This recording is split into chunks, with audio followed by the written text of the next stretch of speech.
ജെൻസി വിപ്ലവത്തെ അനുകൂലിച്ചുകൊണ്ട് നമ്മുടെ മലയാളത്തിലെ ഒട്ടുമിക്ക നടീ നടന്മാരെല്ലാവരും അതിനെ അനുകൂലിച്ചുകൊണ്ട് പോസ്റ്റ് ഇട്ടു അല്ലേ. മലയാളത്തിന്റെ മഹാനടനായിട്ടുള്ള മമ്മൂക്ക, ദുൽഖർ സൽമാൻ, ടോവിനോ തോമസ്, അതുപോലെ തന്നെ ജോജു ജോർജ്, അങ്ങനെ ഒരുപാട് നടീ നടന്മാർ പോസ്റ്റ് ഇട്ടു. ആ കൂട്ടത്തിലാണ് നമ്മുടെ ലാലേട്ടന്റെ മകളും ഒരു പോസ്റ്റ് ഇട്ടിരുന്നു. ആ പോസ്റ്റിനെതിരെ ഈ രവി എന്ന് പറയുന്ന ഒരു റിട്ടയർഡ് പട്ടാളക്കാരൻ, ഇയാൾ ലാലേട്ടന്റെ വാലയെ തൂങ്ങി നടന്ന് 2-3 സിനിമകളൊക്കെ ചെയ്തിട്ടുണ്ട്. അപ്പൊ ഈ മോഹൻലാലിന്റെ മകൾ ഒരു പോസ്റ്റ് ഇട്ടപ്പോഴത്തേക്ക് ഈ വിദ്യാർത്ഥി സമൂഹം നടത്തുന്ന ഈ മഹത്തായ ഒരു സമരത്തെ വളരെ ലാഘൂകരിച്ചുകൊണ്ട് ലാലേട്ടന്റെ മകളെ കുറ്റം പറഞ്ഞുകൊണ്ട് രവിമാമൻ ഒരു പോസ്റ്റുമായിട്ട് വന്നിട്ടുണ്ട്. ആ പോസ്റ്റ് നിങ്ങൾ കണ്ടു കാണുമെന്ന് വിചാരിക്കുന്നു. എന്തായാലും നമുക്ക് ആ വീഡിയോ കാണാത്തവരാണെന്നുണ്ടെങ്കിൽ ജസ്റ്റ് ആ വീഡിയോ ഒന്ന് കാണാം. കണ്ടതിന് ശേഷം ഇതിനൊക്കെ കൃത്യമായിട്ട് മറുപടി കൊടുക്കാൻ യോഗ്യനായിട്ടുള്ള ഒരാളുണ്ട്. അതായത് ഈ രവിയെ പോലുള്ള ഈ ചാണകം തലയ്ക്കകത്ത് കയറി കമന്റ് അടിച്ചു പോയിട്ടുള്ള ഈ രവിയണ്ണനൊക്കെ മറുപടി കൊടുക്കാൻ നമ്മുടെ ചെകുത്താൻ തന്നെയാണ് നല്ലത്. ചെകുത്താന്റെ മറുപടി എൻ്റെ പ്രിയപ്പെട്ട പ്രേക്ഷകരെ നിങ്ങൾ ആരും കാണാതെ പോകരുത്, അതൊന്ന് കാണുക. അപ്പം രവിയണ്ണൻ പറയുന്നത് എന്താണ് എന്ന് കേട്ടിട്ട് നമുക്ക് ഇതിലേക്ക് പോവാം. എനിക്ക് മായ എന്ന് പറഞ്ഞ പെൺകുട്ടിയെ കുട്ടിക്കാലം തൊട്ട് ജനിച്ച അന്ന് മുതലൊക്കെ ഞാൻ കാണുന്ന ഒരു കുട്ടിയാണ്. ആ കുട്ടിയുടെ സ്വഭാവം എന്താണെന്നുള്ളത് എനിക്കറിയാം.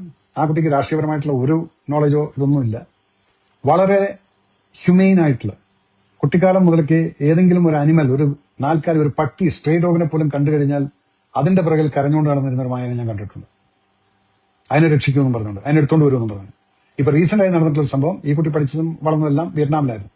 അവിടെയുള്ള ഒരു സ്ട്രേ ഡോഗ്, ഒരു ഡോഗിനെ ഒരാൾ ആക്രമിക്കുന്നത് കണ്ടിട്ട് ആ കുട്ടി ആ ഡോഗിനെ അഡോപ്റ്റ് ചെയ്തിട്ട് ഇന്ത്യൻ ഗവൺമെന്റ് വഴി സംസാരിച്ച് പെർമിഷൻ എടുത്തുകൊണ്ടാണ് ആ ഡോഗിനെ ഇങ്ങോട്ട് കൊണ്ടുവന്ന് അവളുടെ വീട്ടിൽ വളർത്തിക്കൊണ്ടിരിക്കുകയാണ്. ഇതാണ് ആ കുട്ടിയുടെ മനസ്സെന്ന് പറയുന്നത്. ആ കുട്ടി കണ്ടതാണ് ഒരു ബ്ലോക്കിനകത്ത് ഒരു കുട്ടീനെ അടിക്കുന്നതും അതിന്റെ പേരിൽ ഒരു പോസ്റ്റ് ഇട്ടു. നിങ്ങൾ അതിനെ അങ്ങ് ഫുള്ള് കോക്രോച്ച് പാർട്ടിക്കുള്ള സപ്പോർട്ടായിട്ട് പറഞ്ഞുകൊണ്ട് ഇപ്പം പലരും എനിക്കും ഉണ്ട് നിങ്ങളുടെ ആളല്ലേ എന്നെല്ലാം പറഞ്ഞുകൊണ്ട്. പക്ഷെ ഞാൻ അറിയുന്ന മായ എന്ന് പറയുന്ന കുട്ടിക്ക് ഇതിനകത്ത് യാതൊരു വിധത്തിലുള്ള സംഭവം, ഞാനിപ്പോ ഈ പറഞ്ഞ കാര്യങ്ങളൊന്നും അറിയില്ല. ഈ മേജർ രവി എന്ന് പറയുന്ന അയാളുടെ മേജർ എന്ന് പറഞ്ഞ പേര് എനിക്ക് കൂടെ ചേർക്കാതെ രവി എന്ന് പറഞ്ഞാൽ പോരെ. ഈ കേരളത്തിൽ നല്ല ഇന്ത്യ മുഴുവൻ ഒരുപാട് മേജർമാർ റിട്ടയർ ആയിട്ട് വളരെ അഭിമാനത്തോടു കൂടി അന്തസ്സോടു കൂടി ജീവിക്കുന്നുണ്ട്. ഈ മേജർ എന്നൊക്കെ കേൾക്കുമ്പോൾ ഇനി ആൾക്കാർ അവരെ കൂടെ തെറ്റിദ്ധരിക്കും.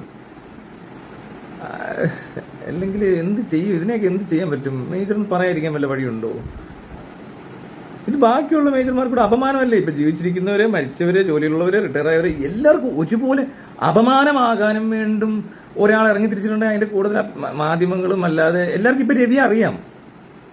രവി അത് മതി. മറ്റേ ഏതോ സിനിമയ്ക്കകത്ത് മമ്മൂട്ടിയുടെ ഡയലോഗുണ്ടല്ലോ, മാഫിയ ശശി എന്ന് പറയുമ്പോൾ ശശി അത് മതി എന്ന് പറയുന്ന പോലെ രവി അത് മതി. അയാളാണ് തട്ടിപ്പ് കേസ്, കഥ മോഷ്ടിച്ച കേസ്, സ്ത്രീത്വത്തെ അവമാനിച്ച കേസ്, ഇങ്ങനെയുള്ള എല്ലാ കേസിലും ഇയാൾക്കെതിരെ എന്തൊക്കെയോ പരാതികള്, കേസുകള്, അവസാനം കോടതി വിധിച്ചു 30 ലക്ഷം രൂപ ഏതോ ഒരു കഥ മോഷ്ടിച്ചതിന്റെ പേരിലൊക്കെ. അപ്പോൾ കോടതിയുടെ മുന്നിൽ ഒരു കഥ മോഷ്ടിച്ച കള്ളനായ ഒരു മനുഷ്യനെ പോലെ ആയി തീർന്ന ഒരു മേജർ എന്ന് പറയുന്നത് മേജർമാർക്ക് നാണക്കേടാണ്. സോ അയാളെ രവി എന്ന് വിളിച്ചാൽ പോരെ? എല്ലാത്തിനും ഇങ്ങനെയുള്ള ആളുകളൊക്കെ റിട്ടയർഡ് ആയി അത് കഴിഞ്ഞിട്ട് ഇങ്ങനത്തെ ഈ പറഞ്ഞ തട്ടിപ്പും അപമാനിക്കലും അല്ലെങ്കിൽ ഇങ്ങനത്തെ ഈ കച്ചറ വർത്താനവും ഇതുപോലത്തെ വിവരമില്ലായ്മയും ബോധമില്ലായ്മയും ബുദ്ധിശൂന്യതയൊക്കെ കാട്ടിക്കൂട്ടി നടക്കുന്ന, അല്ലെ കാട്ടിക്കൂട്ടി നല്ല വെളിപ്പെടുത്തി അതൊന്ന് കൺട്രോൾ ചെയ്യാൻ പോലും പറ്റാത്ത ഒരു മനുഷ്യൻ ഈ മേജർമാർക്കെല്ലാം നാണക്കേടല്ലേ? ഒന്നെങ്കിൽ ഇയാൾ മിണ്ടായിരിക്കണം, അല്ലെങ്കിൽ അയാൾക്ക് എന്താ പറയേണ്ടതെന്നൊരു ധാരണ ഉണ്ടായിരിക്കണം. ഇതൊന്നും ഇല്ല.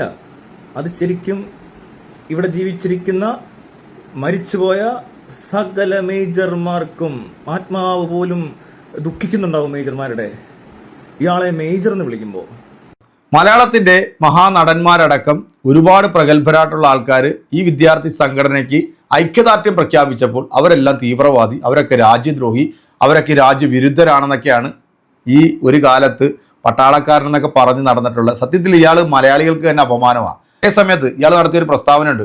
അവസാനം വെള്ളം കയറി കഴിഞ്ഞപ്പോഴത്തേക്ക് ഇയാൾ അഭയം പ്രാപിച്ചത് എവിടാണെന്ന് അറിയാലോ. അപ്പം ഈ വാക്കുകൾ മാറ്റി പറയുക, അല്ലെങ്കിൽ ഈ നിൽക്കുന്ന നിൽപ്പിൽ ഈ മലക്കം മറിയുക എന്നൊക്കെ പറഞ്ഞിട്ടുള്ള ഒരു പരിപാടിയുണ്ടല്ലോ, ഇതൊക്കെയാണ് ഇയാളുടെ സ്ഥിരം പരിപാടി.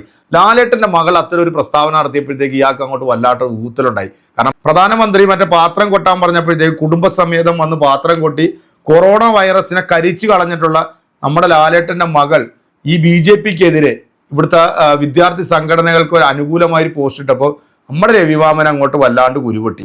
അങ്ങനെയാണ് നമ്മുടെ മാമൻ വന്നിട്ട് ഈ ലാലേട്ടന്റെ മകളെ കുറിച്ചിട്ട് ഇങ്ങനെ ഒരു പ്രസ്താവന നടത്തിയത്.